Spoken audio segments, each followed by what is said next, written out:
पूरे भारत में टॉप 50 में 44वें नंबर पे अभी कभी जी ट्रेंड कर रही थी। बिना गंगा नहले लड़की कहती है, एक लाइन बताते नहीं, कई भाई लोग कहते रहे ब्रिजेश कुमार भैया 200 रुपया चरणों में पढ़ाओ। हमसे फिर शिल्पी कहता रही, अरे रंगावा या बिरिया के पड़ जाई दागी, कोरी जवानी बाटे पापा लागी।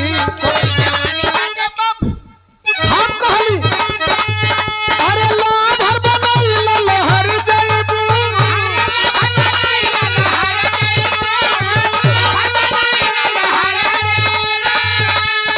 बिना पैसा का प्रमोशन हमारा ऑडियंस करेला। आजकल खाली गाना पैसा पर प्रमोट होता, और रील बनाने वाले सोशल मीडिया के जरिए हमारे जितने भी भाई बहन सबको धन्यवाद देता हूँ।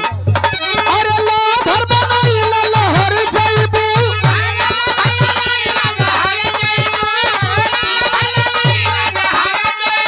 अरे लाभर बनाई लहर जाई दू, हाई ड्राइवर डलवाला कलर बिना घुम घुम हाईलो कर जाई दू, हाई ड्राइवर डलवाला कलर बिना घुम घुम।